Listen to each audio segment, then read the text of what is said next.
Magluluto ako ng pastel. Simple lang ako magluto ng pastel, guys. Ito yung manok. Nadurog na. At siyempre, magpainit na tayo ng mantika. Mantika.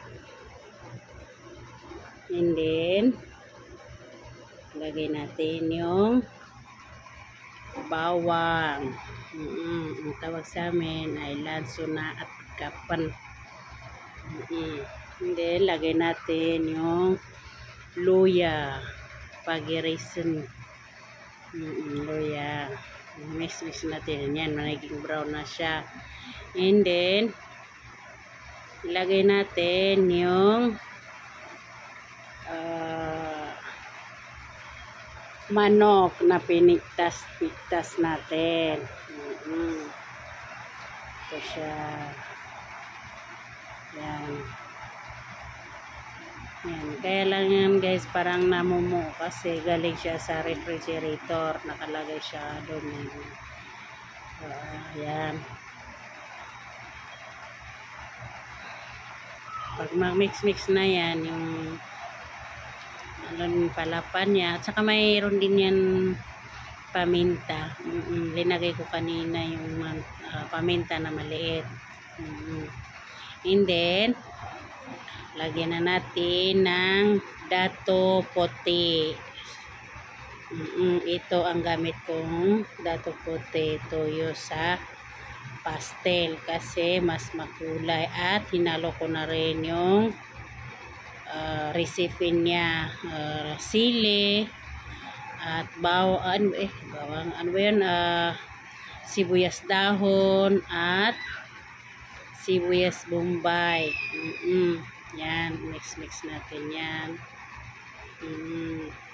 And then ilagay natin to, siyempre ito yung pampalasa. Yan, naging itim na yung pastel natin. And then, takpan natin yan, guys, para ma-save yung lamas niya sa manok. At saka kailangan maninay lang ang kanyang apoy para hindi siya masunog. Yan, dagdagan natin ng toyo kasi kulang sa toyo. Yan. Mix natin yan, guys. Ang bango, diba? Mabango yan, guys. Masarap pa. Request kasi yan ng anak ko ng pater daw ang gusto nilang iulaw. Kaya yan. Gumawa ko ng pastel. Yan. Luto na siya. And then, takpan natin yan ng mga 5 minutes para ma-shape yung manok, yung ano niya, mga recipe niya, malasa. Gawa kayo niyan, guys. Try nyo magluto niyan. Pastel. Tawag sa amin ay pater. Ang bango. Yan. Yan, tuyong-tuyo na. Try nyo magluto ng ganito, guys. Pastel. At matipid pa. Yan. Luto na siya, guys.